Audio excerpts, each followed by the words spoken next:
YouTube ప్రేక్షకులకు నమస్కారం. ఇక ఉగాది అక్కకు పొద్దుబోలే, కైతక్క కాళ్ళ పొద్దుబోలే, అందులో ఉగాది జరుపుకోలేనట్టున్నది. బతుకమ్మ అయితే మాగాడు బతుకమ్మ ఆడ అక్కడ, కానీ ఇక ఉగాది పండుగ అక్కడ ఎవరు ఇంకా దోస్తాను ఇంకా మొన్ననే కదా పోయింది, దోస్తాను ఎక్కువ కానట్టున్నారు.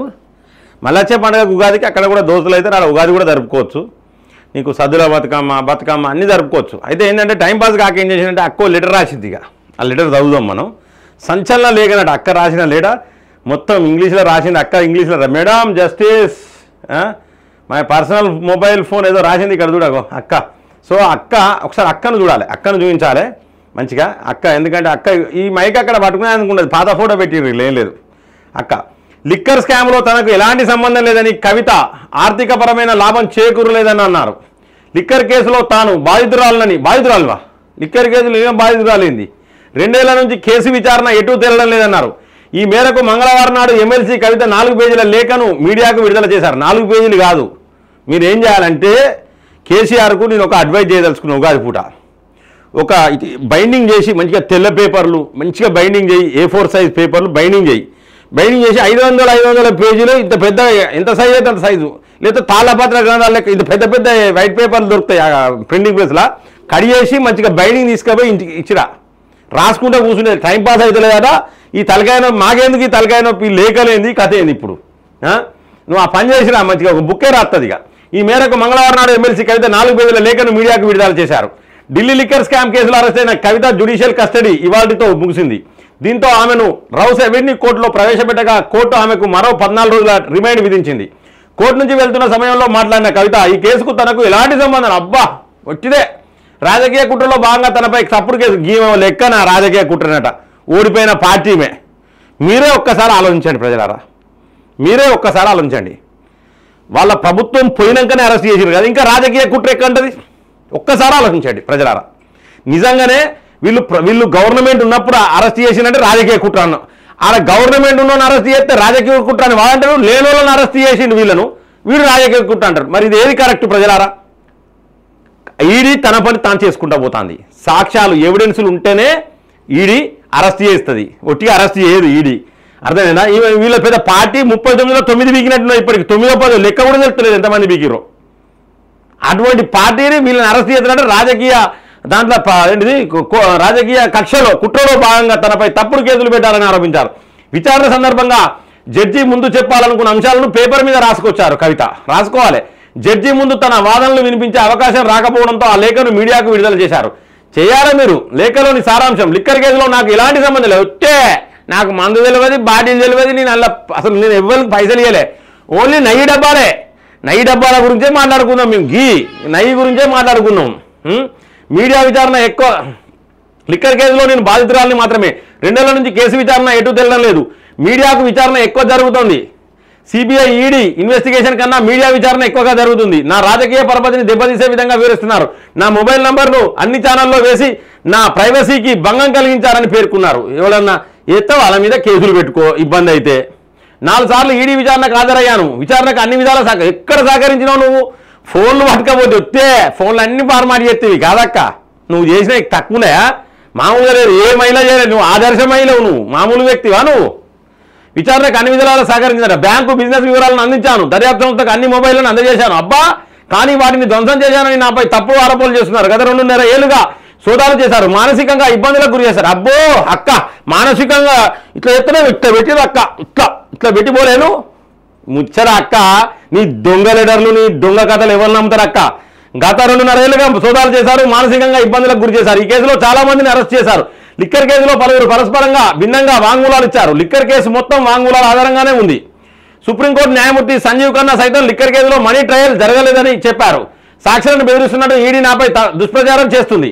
మేము అధికారంలో ఉన్నప్పుడు నన్ను ఎందుకు అరెస్ట్ చేయలేదు? అప్పుడు అధికారంలో ఉన్నప్పుడు చేస్తేనే రాజకీయ కుట్ర అంటారు అక్క, లేనప్పుడు చేస్తే కాదు. ఉట్టే నువ్వు మంచి చాలా సిన్సియర్. నువ్వు ఇక నాపై చర్యలు తీసుకోమని ఈడీ సుప్రీంకోర్టులో అండర్టేకింగ్ ఇచ్చింది. 90% ప్రతిపక్ష పార్టీ నేతలపై కేసులు పెట్టారు. వారు బీజేపీలో చేరగానే వారిపై కేసుల విచారణ ఆగిపోయింది. పార్లమెంట్ సాక్షిగా బీజేపీ నేతలు విపక్ష నేతలను ఉద్దేశించి నోరు మూసుకోండి లేదా ఈడీని పంపుతాం అని అన్నారు. ఇలాంటి దారుణ పరిస్థితుల్లో విపక్ష పార్టీలన్నీ న్యాయ వ్యవస్థ వైపు చూస్తున్నాయి. న్యాయ వ్యవస్థ ఉపశమనం కల్పిస్తుందని ఆశతో ఉన్నామని అన్నారు కవిత. అక్క మీ అయ్య ఏం చేసిండు తెలుసా? మీ అయ్య మీడియాను కూడా మూసిపడేసిండు. ఇక్కడ మీడియా మాట్లాడితే నీకేంటంటే కుదా నువ్వు అలా కూసా ఇడే కూసో అన్నాడు మీ అయ్య మీడియాను. ఇక విద్యార్థులను కూడా సంఖ్యలు వేసిండు, జైలు పెట్టించిండు మీ అయ్య. రైతులకు సంఖ్యలు వేసిండు మీ అయ్య. మొత్తం తెలంగాణ మీ అయ్య జాగీర్ అనుకున్నాడు మీ అయ్య. ఈ అన్ని పనులు చేసిండు అక్కయ్య. నువ్వు న్యాయ వ్యవస్థ ఉపశమనం కలిగిస్తుంది, మాకు న్యాయ వ్యవస్థ చేయాలని అడుగుతానవా? నీకు ఎక్కడ సాయం దొరకదు. నువ్వు వాళ్ళు ఉన్న కేసులు ఉన్నావనేది అందరికీ చిన్నపిల్లలని ఇదే చెప్తారు. విచారణకు సహకరించేందుకు సిద్ధంగా ఉన్నాను, బెయిల్ ఇవ్వాలని కోరుతున్నాను. నేను ఈ కేసులో బాధితురాలని మాత్రమే, నాకు ఈ కేసుతో ఎలాంటి సంబంధం లేదు. ఈ కేసులో సాక్షులను బెదిరిస్తున్న నాపై వస్తున్న ఆరోపణలు ఈడీ మా పార్టీ అధికారులు ఉన్నప్పుడు ఎందుకు అరెస్ట్ చేయాలి? అయిపోయింది. కేసు దర్యాప్తుకు సహకరించేందుకు నేను పూర్తిగా సిద్ధంగా ఉన్నాను. ఈ పరిస్థితుల్లో నాకు బెయిల్ మంజూరు చేయాలని అభ్యర్థిస్తున్నాను. నా చిన్న కుమారుడు పరీక్షలకు సిద్ధమవుతున్నాడు. ఇప్పుడు మాకు బతుకమ్మ పండుగ వస్తుంది, వినాయకుని పండుగ వస్తుంది. నేను కంపల్సరీ బతుకమ్మలు ఆడాలి, బొడ్డమ్మ ఆడాలి, సద్దుల బతుకమ్మ ఎత్తుకపోవాలి. నేను లేని బతుకమ్మనే లేదని చెప్తాంది కవితక్క. నీ జీవితం పాడుగాను బతుకమ్మను కూలి చేసిందే ఈ కవిత. బతుకమ్మను ఎక్కడైనా మొగోలు బతుకమ్మ ఆడతారా?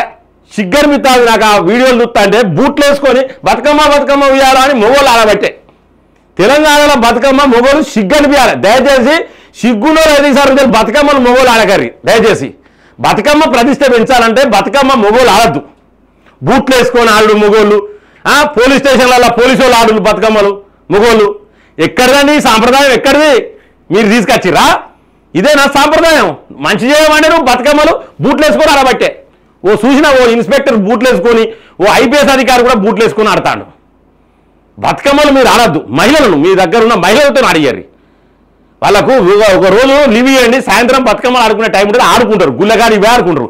బతుకమ్మ అంటే ఏడవడితే ఆడబడితే బతుకమ్మలు ఆడద్దు. దానికి ఒక ఏరియా ఉంటుంది, ఆ ఏరియాలో అందరు కలిసి ఆడుకుంటారు. ఆడ ముగ్గు వేసుకుంటారు, ఆడ అలుగు చల్లుతారు, కథ ఉంటుంది, కార్ఖాన ఉంటుంది ఆడ. నువ్వు వచ్చి బతుకమ్మ మీ అయ్యతో ఆడిపియపోయినావు, మీ అన్నతో ఆడిపియపోయినావు, మీ బావతో ఆడిపియపోయినావు. బతుకమ్మలు మొత్తం ఆగం చేసిర్రు. బతుకమ్మలు మన ఉద్యోగస్తులు అందరు బతుకమ్మలు ఆడాలంటే బూట్లు వేసుకొని ఎవరు పడితే వాళ్ళు మొగోళ్ళు ఆడిరు బతుకమ్మలు. తెలంగాణలో ఇజ్జతి మానం తీయగారు. దయచేసి మొగోళ్ళు ఎక్కువనాలి. నేనైతే క్లియర్గా చెప్తాను, తప్పు అనుకున్నా పర్లేదు. నన్ను మొగోళ్ళు బతుకమ్మ ఆడద్దు. బతుకమ్మ ఇజ్జతి మానం తీయగారు. బతుకమ్మ పండుగకు పరువు ప్రతిష్ట ఒక బతుకమ్మ అంటే పూల దేవుళ్ళగా మనం కొలుస్తాం బతుకమ్మను. అటువంటి బతుకమ్మ పరువు తీయగాడు మీరు. ఈ కేసీఆర్ చేసిన లంగ కథలకు